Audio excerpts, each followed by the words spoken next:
Allez, Ménestrel, tu passes le bonjour au Pinocchio, hein?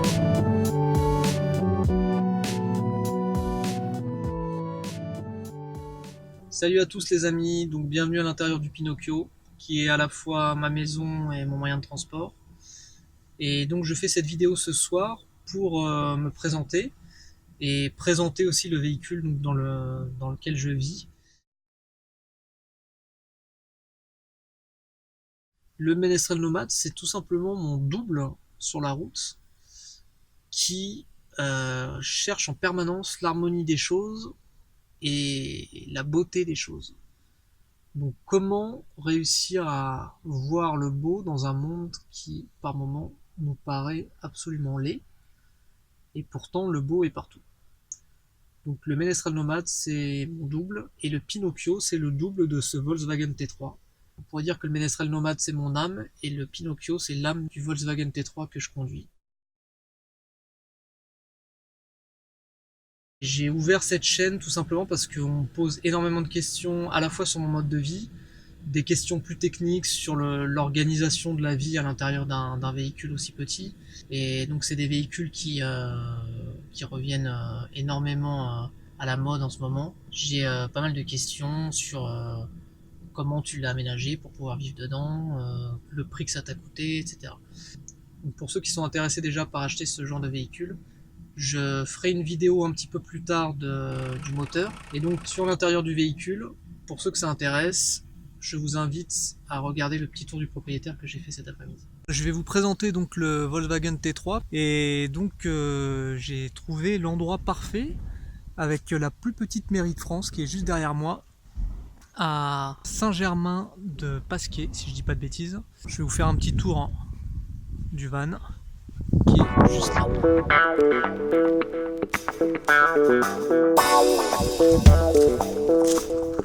Donc voilà, c'est un T3 rehaussé de 1984.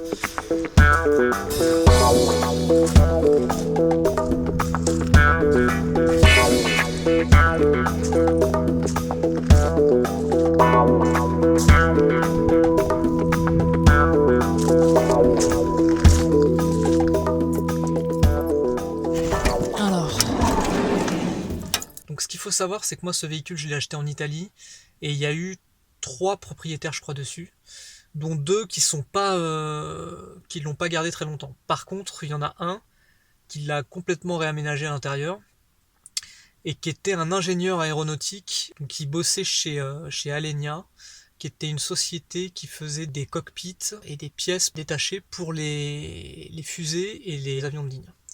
Donc il s'est amusé et il a fait un aménagement qui est clairement super. Ici donc c'est le frigo, donc en trimix, 12 volts quand je roule, au gaz quand je suis stationné comme ça, ou sur le 220 quand je suis branché. Ici c'est le frigo, qui n'est pas d'origine non plus je crois, hein, mais c'est un trimix, donc d'origine de toute façon c'est des trimix.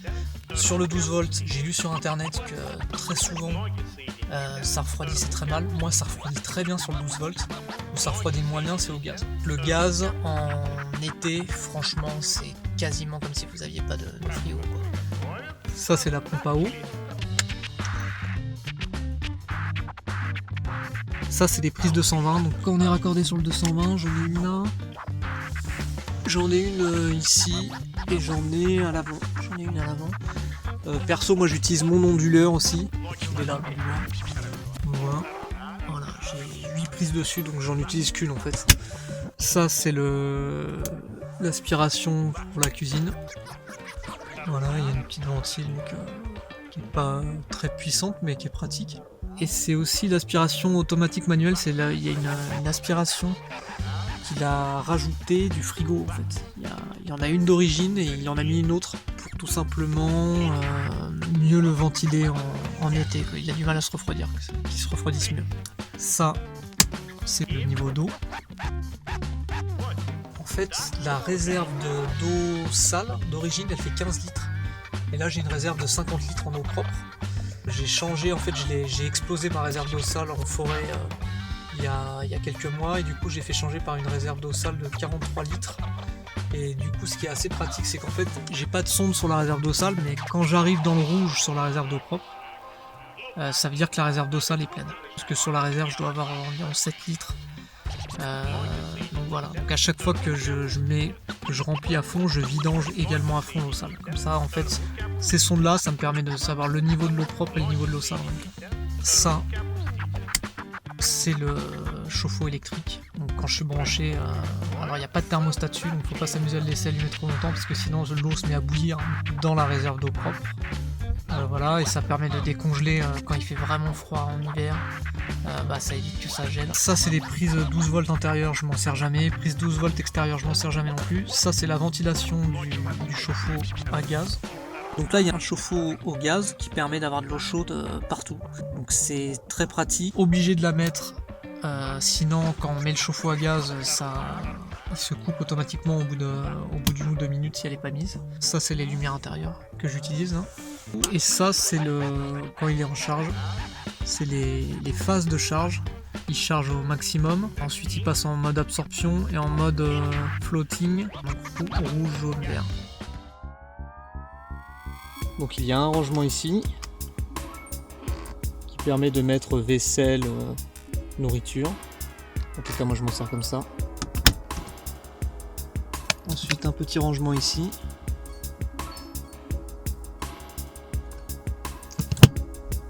Là, il y a 2 rangements sous cette table. Table sur laquelle je mange.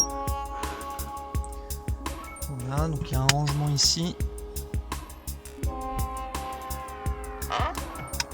Et d'origine, il y a un autre rangement ici, mais il est pris par la pompe à eau. Ici, il y a une penderie qui permet d'accrocher quelques vestes, chemises, etc. Et qui est assez profonde, qui permet de mettre d'autres objets en dessous, des chaussures et autres vêtements. Il y a un rangement ici.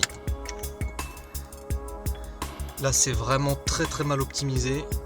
D'ailleurs, il va falloir que je le réarrange, mais il y a possibilité de ranger beaucoup de choses quand même à l'intérieur ici.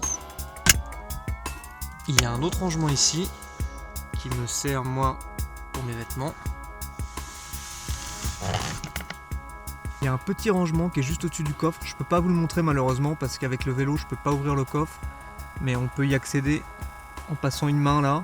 C'est pas éclairé donc je vous le montre pas, mais voilà, il y a un petit rangement ici qui est assez pratique pour mettre des outils, le cric, ce genre de truc quoi. Un petit tiroir ici. Il y a des rangements tout ici. Au-dessus des lumières. Et donc l'ancien propriétaire a rajouté ces bacs pour récupérer de l'espace, étant donné qu'il a pris l'espace d'origine pour la pompe à eau et le boiler. Ici, il y a un petit rangement supplémentaire sous le siège conducteur qui permet de ranger des outils ou autre chose. Et voilà, c'est un rangement qui est assez profond en fait, donc qui est plutôt sympa. Et on a le même sous le siège passager. Voilà. Qui est assez mal optimisé aussi, j'ai encore beaucoup de place, là je pourrais mettre des choses, on peut mettre des livres aussi.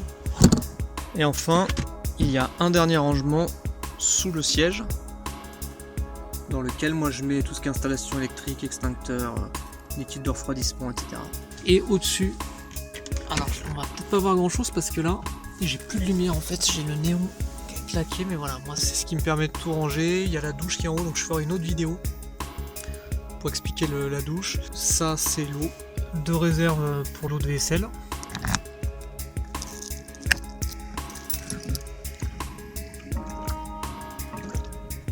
Une réserve pour l'eau à boire que je mets dans des bouteilles.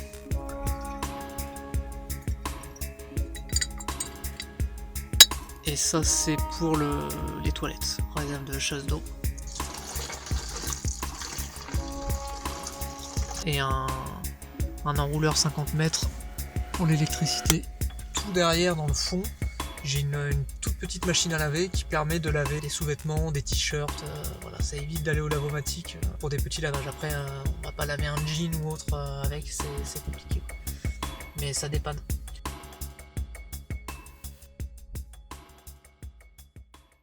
Donc il y a 2 brûleurs, une plaque qui permet de cuisiner, et si vous voulez vraiment cuisiner comme il faut, là il y a la possibilité de mettre une table ici qui est là, qui est à l'envers en fait là. Moi je m'en sers très rarement, donc elle est là.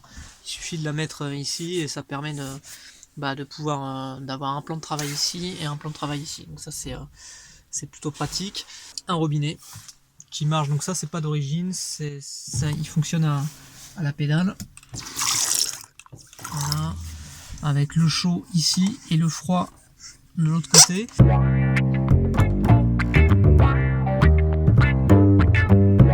J'ai déjà dormi sur le clic-clac là, mais la mousse est quand même très fine, c'est quand même pas top, donc j'ai tout simplement racheté un bout de mousse de meilleure qualité, plus épais, que j'ai coupé en 2.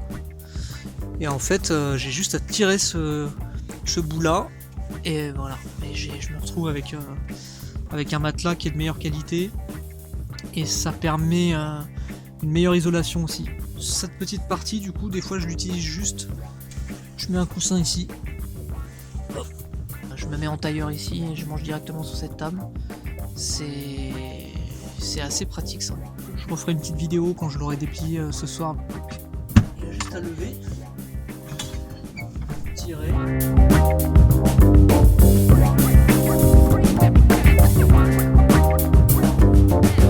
Vous avez le lit au complet. Franchement, c'est assez spacieux pour une personne, c'est suffisant. J'ai dormi à 2 aussi dedans.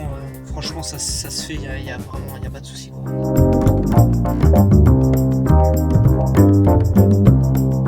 Quand je l'ai acheté, il y avait le chauffage d'origine qui fonctionnait pas.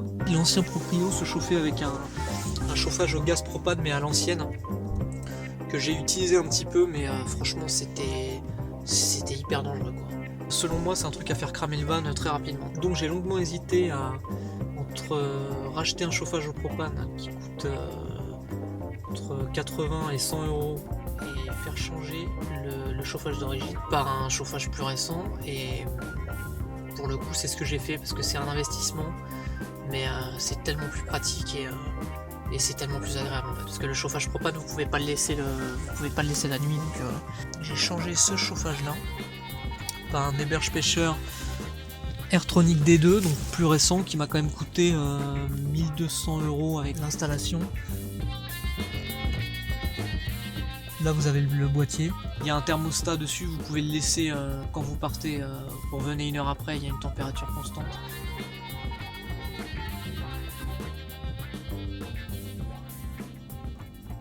On me pose souvent la question du froid, mais avec le chauffage que j'ai, franchement, il suffit d'avoir des bonnes couvertures et il n'y a pas de problème. Par contre, la pluie, quand il n'arrête pas de pleuvoir du matin au soir, là c'est vraiment chiant. Je referai des vidéos sur la